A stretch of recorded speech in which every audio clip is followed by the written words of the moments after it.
Good afternoon, class. So we will continue with our discussion of the applications of the techniques of integrations that we have discussed for the last two meetings. So yesterday afternoon, I think we ended with the sixth on the problems that we need to process.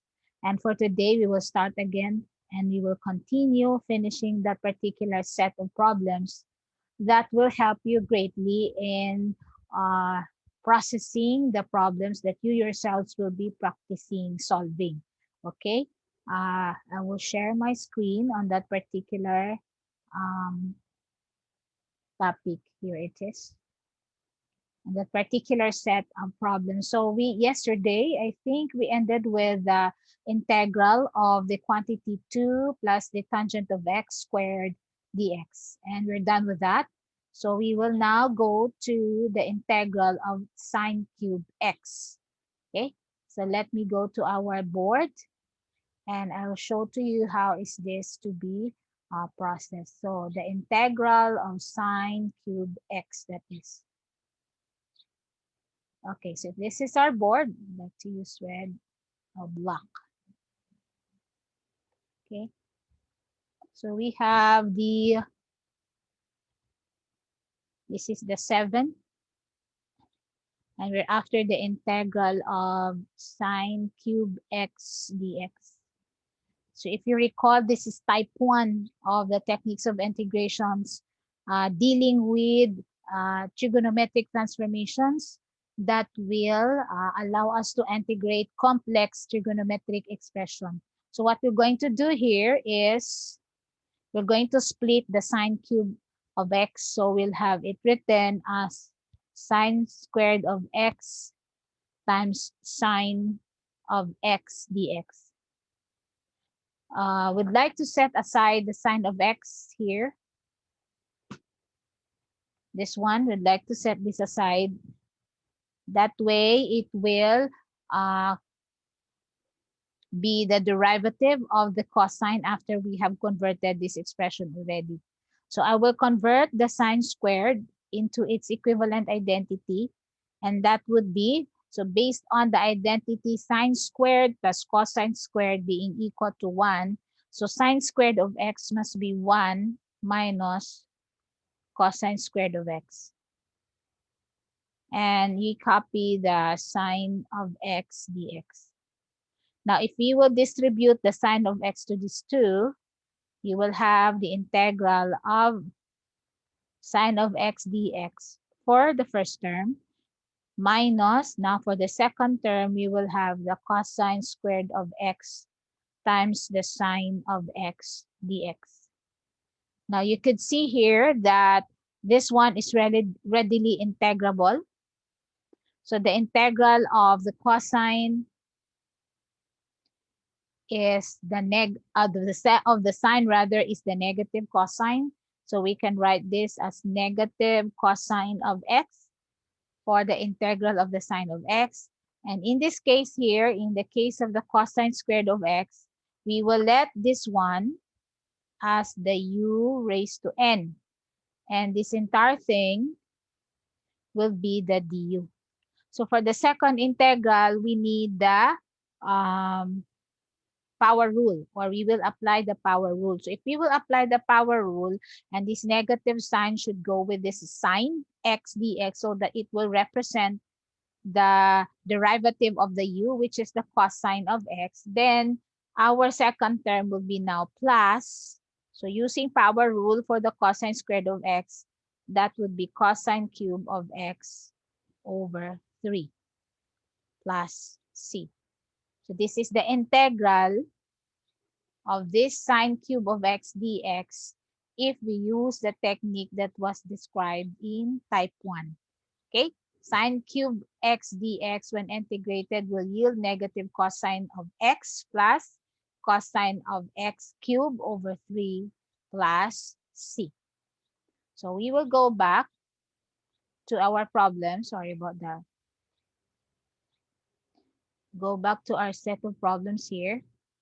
And we'll now have number 8. So this time you will need to integrate the cosine of 5x over 3 plus the sine of 5x. So cosine of 5x divided by 3 plus sine of 5x. So let's go back to our whiteboard. And we'll go to, and we'll add another sheet. This time we'll have number 8. So the integral of cosine of x over 1 plus sine of 5x. Let me check. I'm not sure if it's that one. Cosine 5x over 3 plus sine 5x. So there should be a 5 here.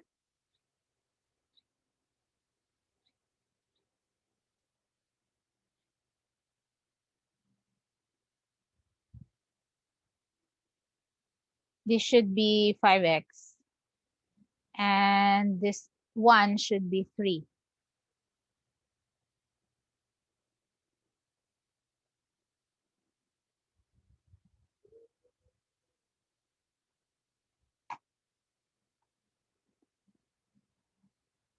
So this is what we're going to integrate. So if you look at it, the cosine and the sine are related to each other in terms of one being the derivative of another. So if this entire denominator will be our u, let's say u is 3 plus sine of 5x, the du for this will be cosine of 5x times 5 dx. So if we will simplify, that would be 5 the cosine of 5x dx. Now, the only missing thing here in the numerator is the 5, so that this particular integral will yield an ln function, or will yield a natural logarithmic function. So what we'll do, we will complete the derivative of the sine of 5x in the numerator. So we will introduce here 5, and we will place before the integral 1/5, equivalent to multiplying the integral by 1. So now our numerator is complete in terms of it being a derivative of the denominator. Now this looks like now the integral, of du over u, which actually will yield an ln of u plus c. So in the case of this integral now, your answer will be, if you're going to apply this formula, then your answer will be, for this integral, will be equal to 1/5, the constant here before the integral, ln of the entire thing that you have in the denominator. So it should be a 3 plus the sine of 5x plus c. So we copied the u, the entire u in the denominator, and made it the argument of the ln. So that's for the 8th example. So we go back again to our set of problems and go to number 9. Now, number 9 is cosine squared of x divided by 1 plus sine of x. Okay? Cosine squared of x divided by 1 plus sine of x dx.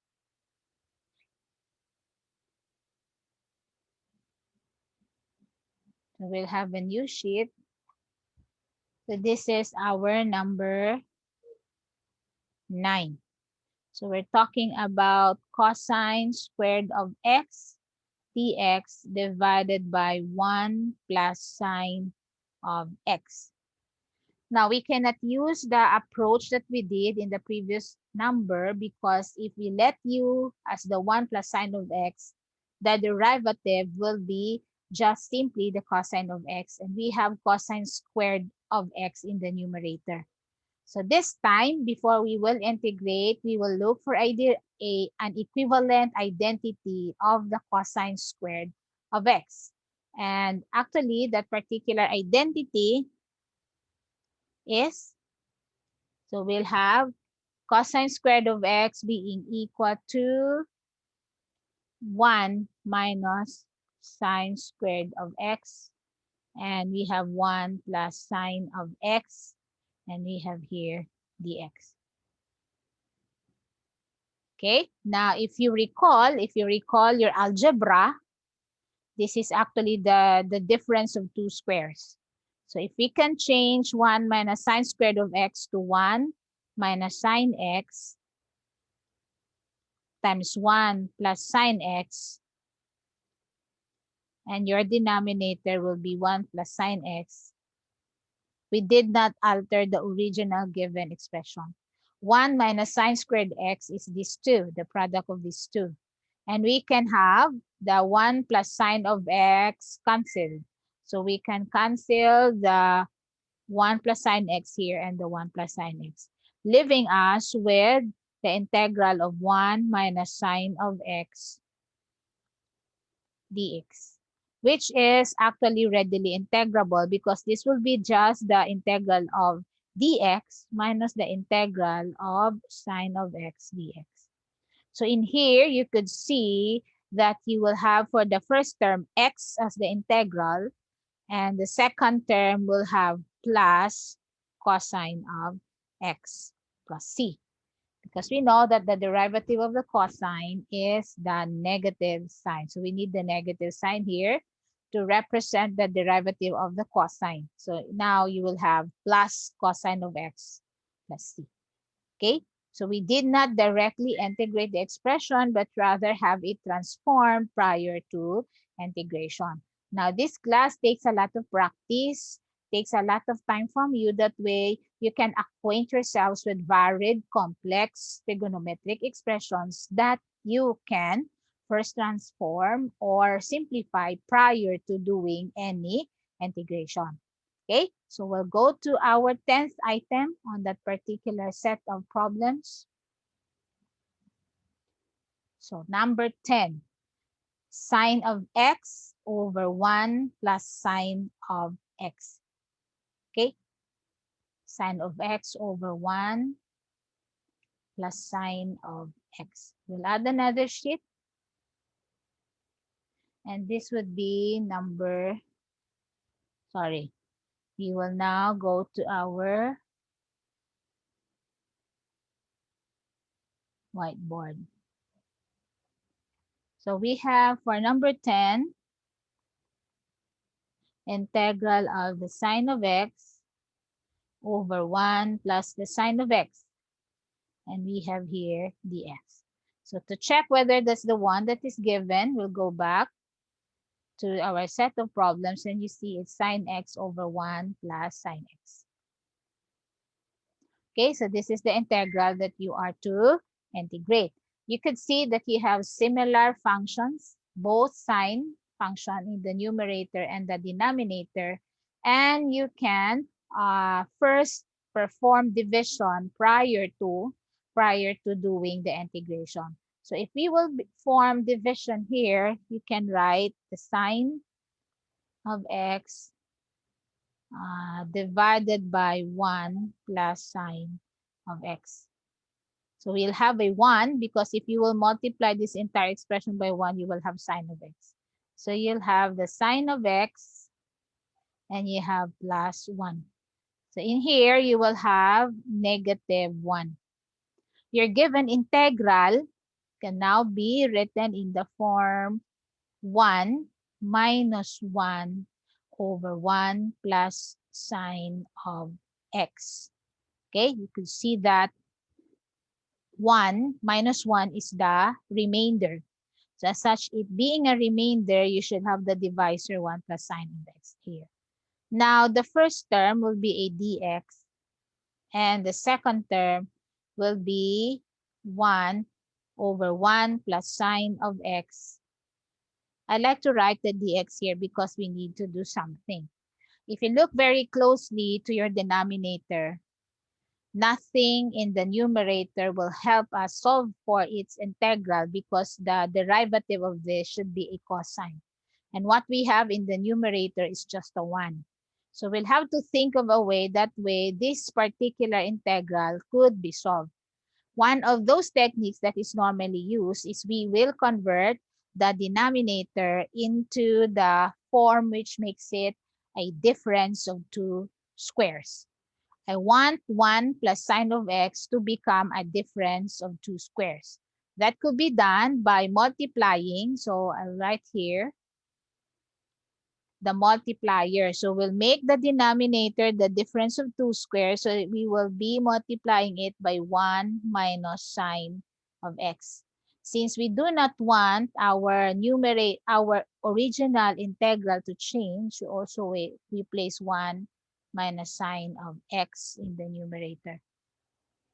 Okay, so your first term now yields an x for the integral, and this particular integral becomes 1 minus sine of x over 1 minus sine squared of x. Okay, now this is dx. Again, I'll copy the answer to our first integral, and if you notice, this one has an equivalent identity. Okay, that identity is 1 minus sine x for the numerator. The denominator is actually cosine squared of x dx. Okay, so there's a lot of things that we have been doing here. So you change this, you did division. This is the answer. There seems to be a problem with this. You multiplied the original integral by a set of expression that will make the denominator the difference of two squares. So we need to multiply by 1 minus sine x. And after that, the resulting product will be this one. But if you look very closely, you cannot still integrate because the degree of the denominator is higher than the numerator, and we're dealing with similar functions, which are both sine. So we change the 1 minus sine squared of x to cosine squared of x. Okay? The purpose is we will distribute the cosine squared of x to these two terms here in the numerator. So I'd like to copy are given again on the next slide. So we'll have the integral of sine of x over 1 plus sine of x dx being equal to, we already have the x there as for the first term answer. I just copied this one, so I'll copy this. And this one I will split by writing it into its two equivalent terms. I will distribute the cosine squared in the two terms here in the numerator. So our first term will be negative. Our second term will be positive because of the negative here. Okay, we will do that in here. So you will have, so you have minus the integral of dx over cosine squared of x plus you have the integral of sine x dx,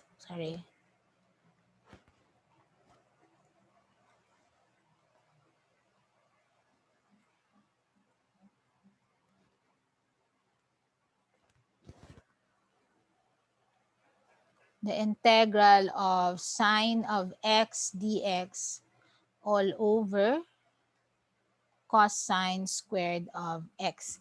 So what I did from the previous slide is just distributed the cosine squared x as a divisor to 1 and sine x on the second term. So that becomes plus actually.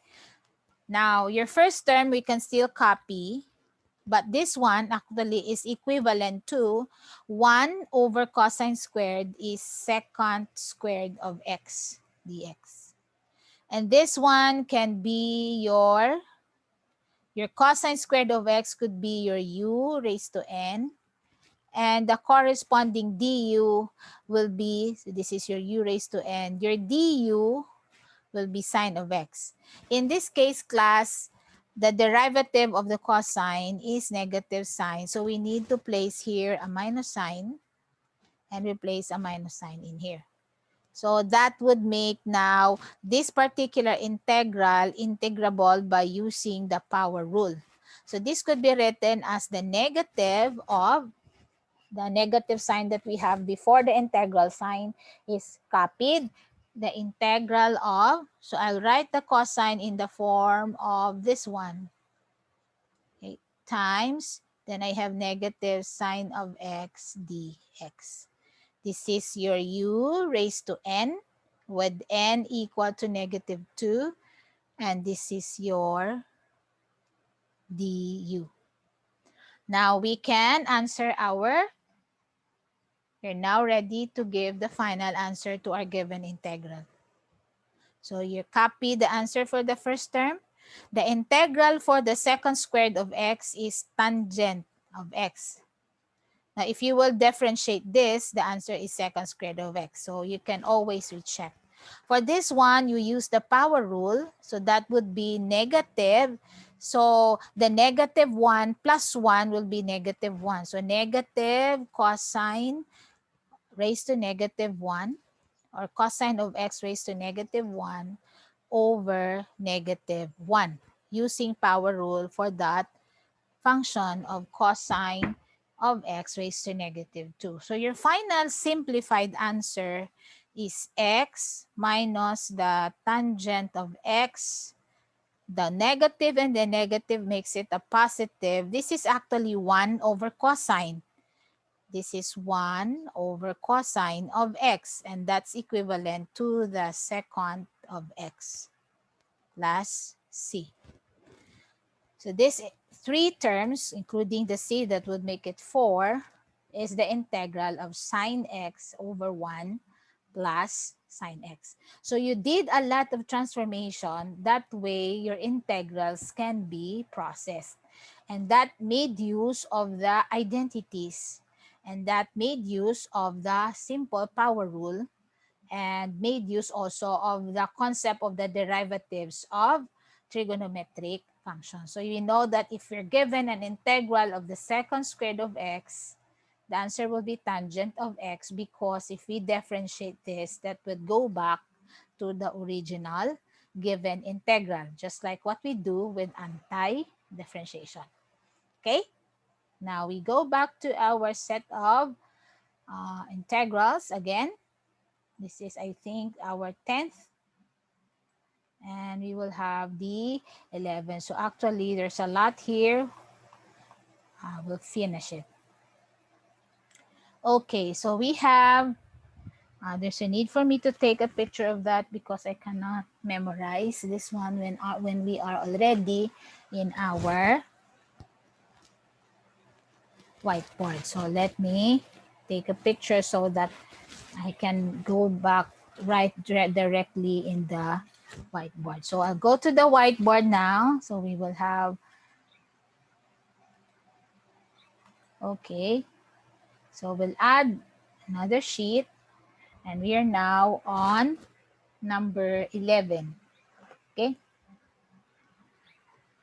So for number 11, we're given the integral of cosecant 3x, quantity cosecant 3x plus cotangent 3x, and this is to be squared, dx. So that's our number 11. Okay? First thing you do is, of course, have this expanded. So we will expand. So you're not doing any integration for now.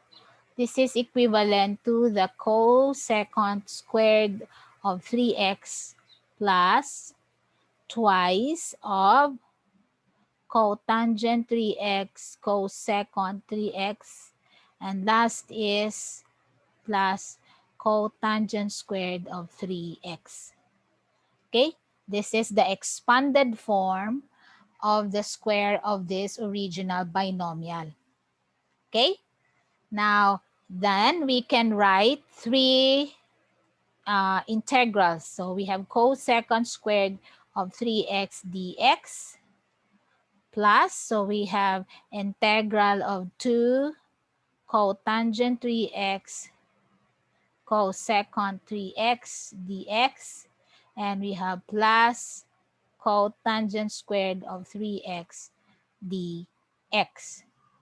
Now, If you look closely, this integral has already an answer because it's actually representing the derivative of one particular trigonometric function. So we know that the derivative of the cotangent is negative cosecant squared. However, if you notice, the argument here of the cosecant is 3x. So there's a need for us to multiply here by 3.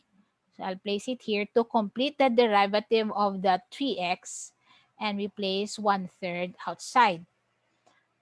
Okay, so cosecant squared. And we can now write the corresponding integral of this expression. So it's cotangent of 3x. Of course, we have here the 1/3. And since the derivative of the cotangent is negative cosecant squared 3x, then we place here negative and we place here negative outside. So there should be a negative here in the first term. So negative 1/3 cotangent 3x, because the derivative of the cotangent is the negative cosecant squared of 3x. Now, for the second term, it's actually representing also the derivative of a particular integral. So we know that the derivative of the cosecant is cosecant cotangent. Okay, we know that the derivative of the cosecant is cosecant cotangent. Now, if you, by the way, if you forget derivatives, let me show to you derivatives here that goes with the list of problems that we are actually processing here on the integral. So I'll go back to that list that I have, and I will share this to you as well in the GC. There's here a list of derivatives that you can check. Okay, so we have, you could see here that the cosecant cotangent is actually directly resulting to a negative cosecant of x, as long as, of course, the derivative of the arguments of the cosecant and the cotangent goes with the dx here. But I have also written here on top derivatives. Okay, you can see here for cosecant, the derivative is negative cosecant cotangent. That brings about its integral being negative cosecant of x. So if we go back to our whiteboard now, so you can refer to this particular file that I will be sharing to you also.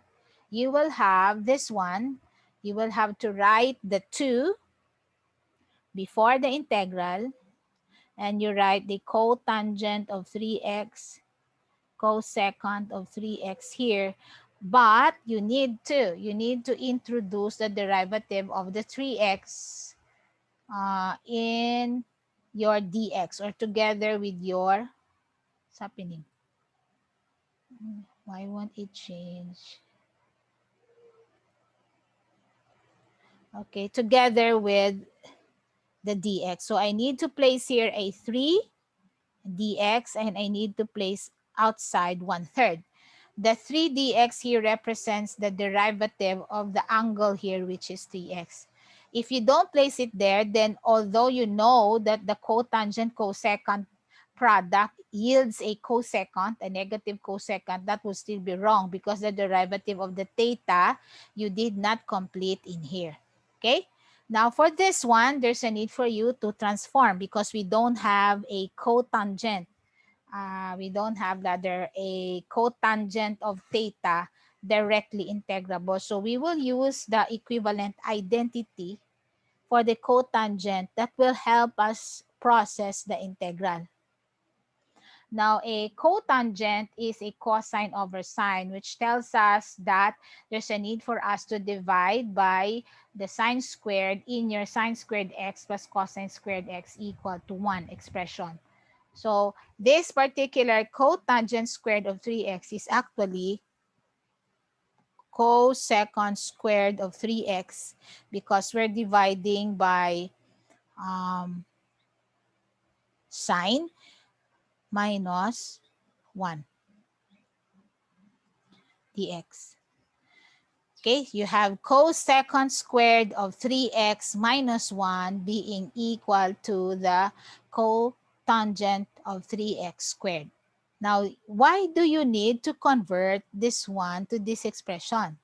Primarily because this one can yield an integral right away. You just need to complete the derivative, and this one is readily integrable. So if I will write here the line, the next line to our solution, I will have 1/3 cotangent of 3x plus. So this is already complete, right? But the answer to this is negative. So this should be erased.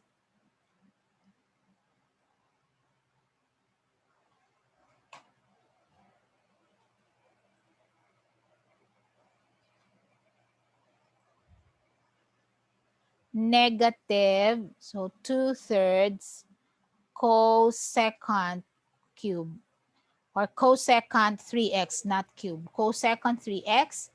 If this one is distributed, and we will deal with two different integrals, this one needs a 3. So before the integral, you need to write a 1/3. So the integral of cosecant squared 3x is actually negative 1/3 cotangent of 3x, because the derivative of the cotangent is the negative cosecant squared. So we have a 1/3 because the derivative of the 3x is 3dx. This one, if processed, will simply yield an integral which is x. Okay? Okay, plus c. So our integral here in the 11th example has 3, or rather 4 terms as for the answer of the integral when evaluated. So negative 1/3 cotangent 3x minus 2/3 cosecant 3x minus 1/3 cotangent 3x minus x plus c. So that's the answer for this 11th integral. Okay, so before we go to the 12, we'll go to the 12. So our 12th integral, I will just show it to you. Although I took a picture of it already, is this one. The secant squared of x times the square root of 5 plus tangent of x dx. Actually, you will easily get overwhelmed when you see, oh my God, there's a square root, there's a secant squared of x, and there's a tangent. But actually, if you look very closely, the tangent has its derivative secant squared of x here already. And you can convert this into a simple exponential expression. So what do you mean by that, Miss? So let me annotate here so we can save some slides there. So in here, you can have this written as the integral of, I like to write it as 5 plus the tangent of x, and then secant squared, I'll write here, the secant squared of x dx. Now, this expression, since it's under a radical sign, will have an exponent of 1/2. So this one is actually your u raised to n, with u being equal to 5 plus the tangent of x. If that's your u, your du would simply be the secant squared of x dx. So you see, this one is already has already rather a function, and it's standing for the derivative, or representing the derivative of the u. Then we can just simply use power rule. Power rule for this expression, 5 plus tangent of x raised to 1/2. If you use power rule for that, that would simply be 5 plus the tangent of x raised to 1/2 plus 1, that would be 3/2 divided by, divided by 3/2. So your integral here, though quite overwhelming at first when you look at it, but it's actually easier than the others. So it's 2/3 times the quantity 5 plus the tangent of x raised to 3/2. Okay? Why? Because you see already, or you should be able to see or spot that your secant squared of x is already the derivative of the tangent of x, which is under the radical sign. Okay, now we go to the 13th. This will be quite long, so I will go to the whiteboard. Tangent of x raised to 5. Wait, so this is our 13. Tangent of x raised to 5. This is our number 13. The integral of tangent of x raised to 5 dx. Okay? This is part of those complex trigonometric expressions which you need to transform first so that you can integrate. So what we'll do, we'll set aside a tangent squared. So this should be tangent cube of x times tangent squared of x dx. I will convert the tangent squared to secant squared and 1. So I will write tangent cube of x. The equivalent identity for tangent, which is sine over cosine, is secant squared of x minus 1 dx. Wait, so yes, so that would be sine over cosine. And we divided by 1 over cosine, so that would be secant minus 1. So that's secant squared of x minus 1. Now, what you can do next is distribute. When you distribute, you have here tangent cube of x times secant squared of x dx. Second term is tangent cube of x dx. This one can be processed using power rule. Why is that, miss? Because your tangent is your u and 3 is your n. Your du for your u, which is tangent, is this entire thing. That's your du. So this one is readily integrable. The other one, of course, is not. So we just like what we did in the previous, we split it. So I will take another tangent squared. So that would be tangent of x times the tangent squared of x dx. So I need to convert in this form again. Now my first term has already an answer if I use power rule, and that would be the tangent of x raised to 4. Wait, class.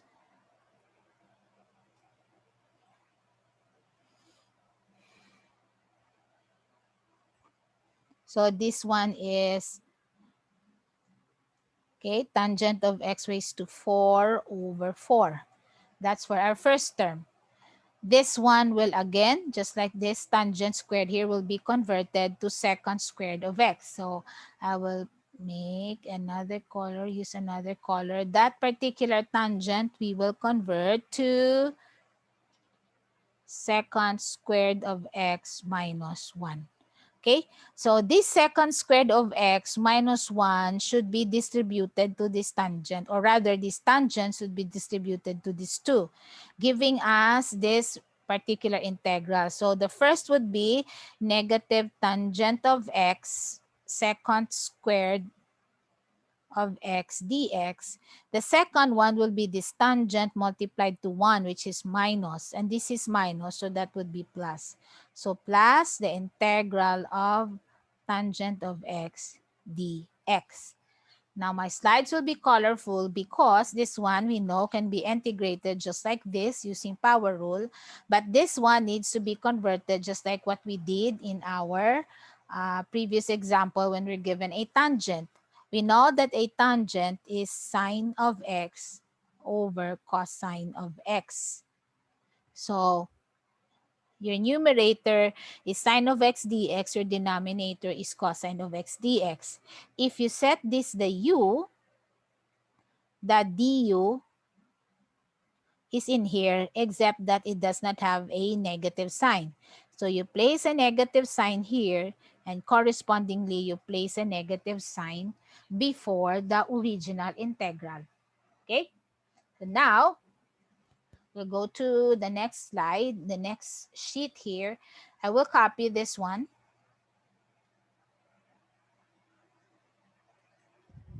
So therefore, the integral of the tangent of x raised to 5 dx is equal to, so the first term that we have here is tangent of x raised to 4 over 4. Now our second integral, if we use the same principle here, power rule for the tangent, so that would be tangent squared. So that would be plus the tangent of x squared over 2 for our second term. Oh, this is negative. So it has to be, by the way, negative. So we go to our slide. This has to be negative. And let me go back here. This one will now be processed using the du over u. So this would be negative ln of cosine x, because the derivative of your u in the denominator is negative sine of x dx, which is written on the numerator. Okay, so I will have both negatives written. So this one is negative ln of cosine x. So I'll go to the next slide. So this is negative. And what you will have here is negative ln of cosine x plus c. So this would be the complete answer for the integral of the tangent of x raised to 5. So we did transformation in here, and then use of the equivalent identity. That way we can use power rule for the original function, which is tangent. Okay? Now we go back to our set of problems. We have 14. You have the sine of x minus cosine of x, and you have here sine of x plus cosine of x raised to 5. So let me take this one.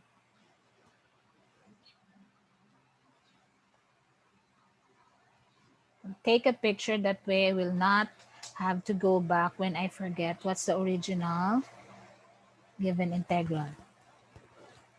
Okay, wait class. Okay, so there we go.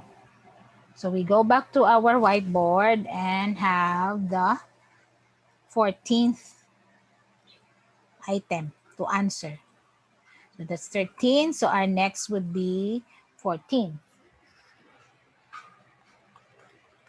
So your integral for number 14 is the sine of x minus the cosine of x times the sine of x plus the cosine of x raised to 5 dx.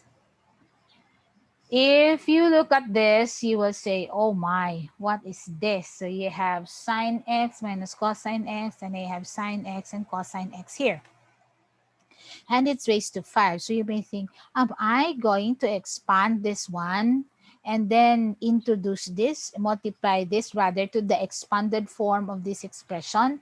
Before you do that, always check if your power rule is applicable. So you can check whether if you set this as your u raised to n, with u being sine of x plus cosine of x and n being equal to 5, is the du this one? So you still do not know, but we will check.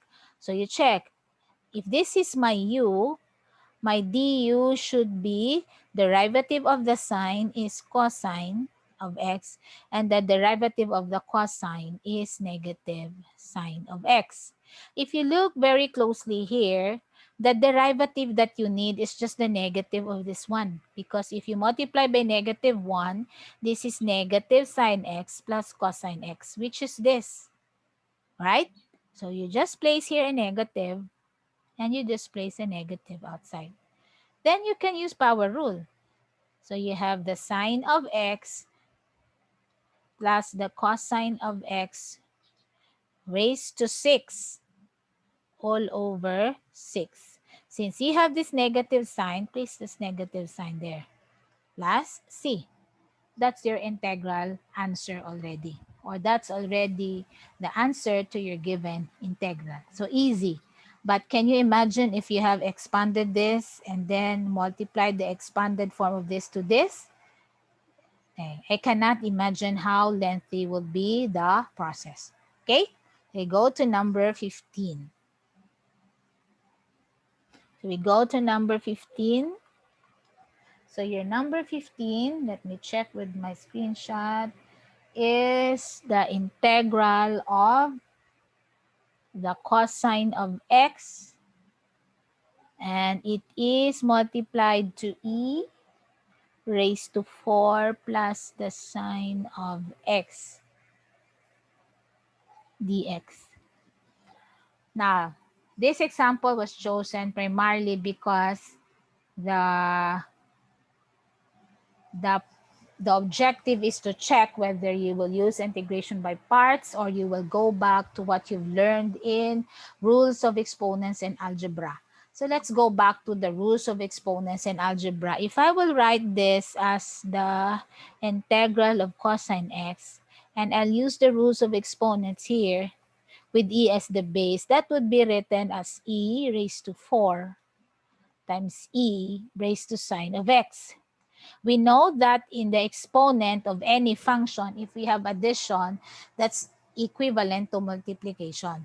Same base, if you're multiplying them, you add the exponent. If it's minus here, then you are dividing.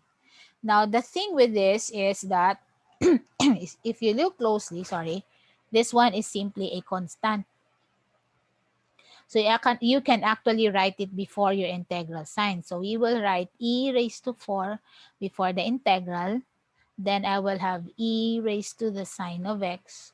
I will multiply it to the cosine of x dx. What's the purpose of me rearranging the functions in your original integral? So you would see properly that this is e raised to u and this is your du. The derivative of the sine of x is the cosine of x dx. So then the answer to this integral would simply be e raised to 4 times, so that would be e raised to sine x because the integral of eu du is eu plus c. And again, write this in the form where it came from. So this is actually e raised to 4 plus the sine of x.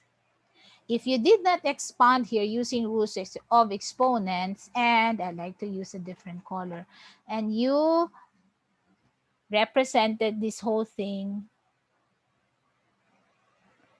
as your e raised to u, it's still okay because your du would still be cosine of x because this 4 is a constant. I only use this technique here. I presented this technique here to you. That way, later on, if you encounter a scenario wherein there's a need for you to split your exponents using the rules of exponents, then you can do so. So then the answer is just like this. So it's e raised to 4 plus sine x plus c. If you look at it at first, you will say, how difficult could this be? But if you look intently as to the functions and the exponent of the function, especially in the case of this exponential function, its derivative is just the cosine of x. So there's no need for you to think of much complicated scenarios that will overwhelm yourselves and think that, how can I find the integral of this? Now, how do you develop such keen eye of seeing relationships among functions that are provided to you? You develop it by doing. If you continually practice solving, you will develop the skill. Okay? So we go to the 16th. We'll have the 16th integral. So I took the screenshot of that already, so we will not keep on going back. So your 16th integral is actually the integral of the sine of 3x times the sine of cosine of 3x dx. Again, if you look here, you will see that the argument of my sine is a cosine 3x. If this is sine u du, if this entire thing will be considered, I'll use a different font here. If you look at this as your sine of u, with u being equal to cosine of 3x, the du of this would simply be negative sine of 3x times 3 dx. What you have already here is sine of 3x. You need only to place the negative 3 for here, this one and this, and you place negative 1/3 outside your integral. And that's it. You're dealing with a very simple integral of the sine function. So the integral of the sine function is actually negative cosine. But since this is negative, so that would make it positive already. So I will right away have the answer written here. There's no need for us. Do you get it? So this is your sine of u and this is your du. Then we can answer right away the integral of the sine function. Okay? So if you will answer the integral of the sine function, the answer is negative cosine. This is negative, so that makes it positive. So it's positive 1/3 cosine of cosine 3x plus c. Don't make the biggest mistake of looking at this as sine times cosine 3x. No, the sine here has an argument which is cosine 3x. So you don't look at it as sine being multiplied to cosine 3x. The theta of the sine or the argument of the sine is a cosine function. So as such, when you integrate it, it will yield a cosine function with the same theta or argument as the original integral. So this is now your answer for your given integral, which is the integral of sine of 3x times the sine of cosine 3x.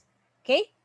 So that's your number 16. So let's check on our list of items there if we still have 17. So we still have 18, 17, 18, and 19. So we will finish this that way.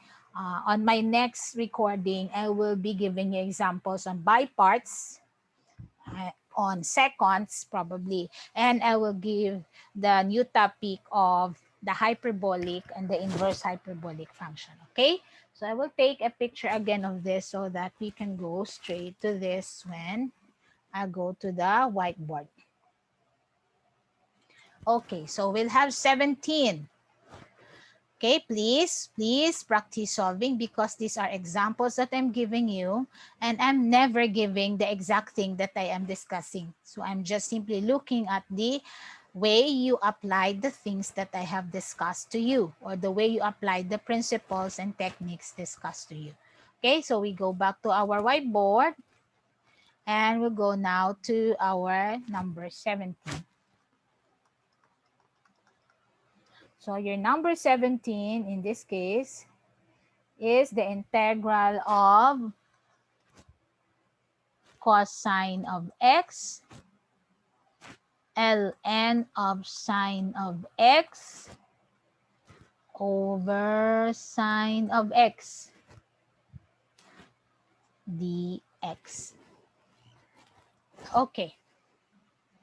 I have an ln and the derivative of an ln is du over u. I'll try to write colored inks here, use colored fonts here so you will get to see what I'm trying to say. Okay, I will write this as the integral of ln of the sine of x. Okay, now that's your ln of sine of x.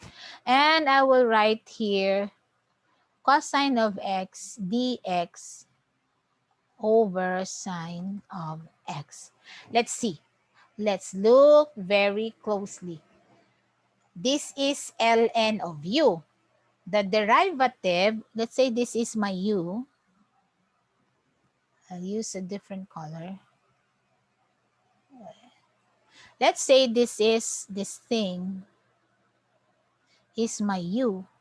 Look what you have here on the right side. It's actually the du. Because the derivative of the ln of u is du.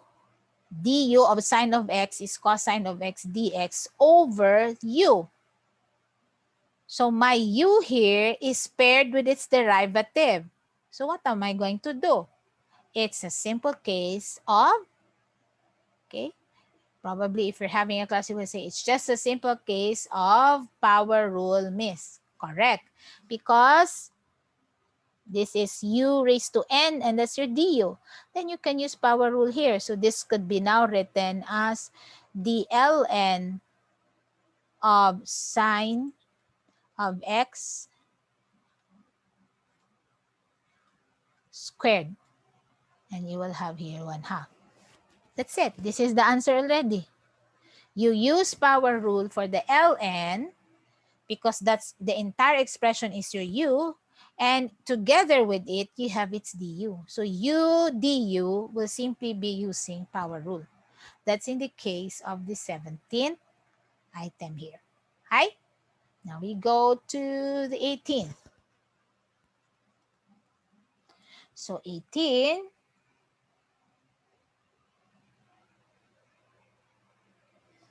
is the integral of secant x tangent x. Here we go again with the radical sign. Secant x tangent x and 4 plus 3 secant x inside the radical sign. I think you know what's to be done here. The same approach as what I have shown to you in the previous example. If this entire thing is your u raised to n, u being 4 plus 3 secant x, the du of that would simply be 3 secant x tangent x dx. Your n in this case is 1/2. This one, the radical sign is 1/2. If you look very closely, this is already your du. Excuse me. With this. The only thing that is lacking is you need to place here a 3 because you have a 3 here. You place a 3 here and you place a 1/3 outside. Right? Magic. So you see, complicated as it looks, but it's not as complicated if you look closely on the functions provided and how they are, specifically on how they are related with other functions or terms that appear in your given integral. So like if you look closely to this, you say, how is it related to this one? So the second function here has its derivative in here. So your answer here using power rule would be 1/3. You copy your 4 plus 3 secant of x. 1/2 plus 1 is 3/2. And this is over 3/2. Your final answer would be 2/9. The 2 goes up, the 3 and the 3 gets multiplied. Multiplied to 4 plus 3 secant of x raised to 3/2. Of course, don't forget Caesar or the arbitrary constant of integration, c. Okay, now we go to our last example, number 19. I will add more examples to this set as I see necessary for you in preparing for your quiz. So the last example here is the integral of e raised to x, the cosine of e raised to x dx. Complex as it looks, but it's not actually complex as it looks. This is just comparable to a regular cosine function. Let me show to you. This one is just your cosine of u. So your u here is e raised to x. The du of that is e raised to x dx. Telling you that this is just your du. This is just part of your du. So your integral will simply yield sine of e raised to x plus c. Why? Because the integral of the cosine is sine. Okay? I will stop here for now, class. I hope you learned something new today. I will again have a recording on added examples on specifically on by parts and the last part of the transformation, which you can listen to later today. And for tomorrow, I will give you a new slide to listen to again, which is about the topic for this week, the integral of hyperbolic and inverse hyperbolic functions. Okay? So thank you for listening. I hope you learned something different. Go to your books, go to your computers and try solving. You are starting solving on your own, not guided by anybody. If you can process integrals on your own, it may not come as easy before class, as easy as you want it to be, but later on you will gain confidence as you practice. Okay, take care and let's hear each other again sometime today or tomorrow.